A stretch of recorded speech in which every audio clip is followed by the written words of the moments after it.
Mais moi, j'étais au Mali. Je discute avec un jeune. Je lui dis, mon cher ami, je vois que tu es ici, dans ton pays, tu es dans la capitale, Bamako, et je te sens un peu tristouné. Il me dit, moi, je pense que si j'étais à New York, j'aurais réussi ma vie mieux qu'ici. Je dis, ok, d'accord. Viens, on va dans un arbre. On va prendre 2 graines. On va planter une graine à Bamako. On prend l'avion, on va planter une graine à New York. Est-ce qu'il y a une graine qui ne va pas donner un arbre? Il me dit, oui, en fait, les 2 graines vont donner un arbre. Donc je lui dis, tu sais quoi?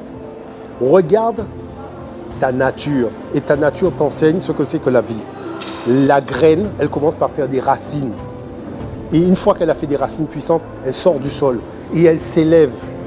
Elle ne va pas regarder si je suis à Bamako ou si je suis à Los Angeles. Elle sait que sa destinée, c'est l'élévation.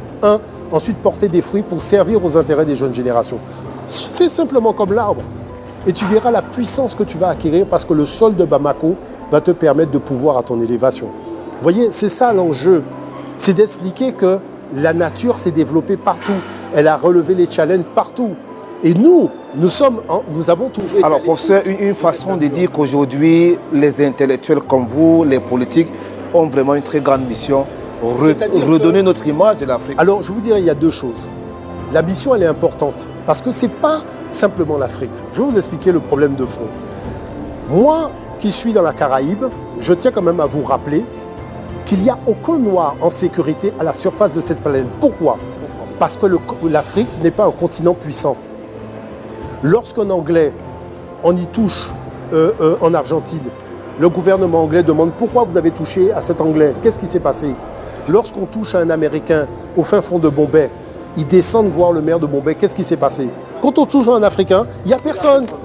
Regardez l'état d'Haïti. Haïti est obligé d'aller à l'ONU alors que Haïti fait partie de l'Union africaine.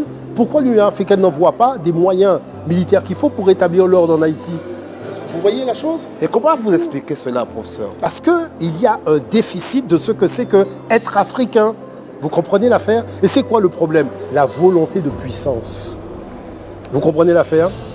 C'est-à-dire, ce n'est pas lorsque vous avez une arme à la main que vous faites la volonté de puissance. Ça se passe ici. Il y a 2 colonnes vertébrales. Il y a une colonne vertébrale du corps qui vous tient debout. Mais il y a une colonne vertébrale du mental. Et c'est cette colonne vertébrale qui a été affectée par le colonialisme. Maintenant, il faut la rebâtir vertèbre après vertèbre et inventer des solutions nouvelles reposant sur nos patrimoines ancestraux. D'où ma question tout à l'heure, comment s'en sortir? La solution, elle est très simple. Il faut réexaminer nos éléments du passé et en perçant les mystères. Et pour cela, il faut aussi se faire aider des connaissances dans les confréries initiatiques.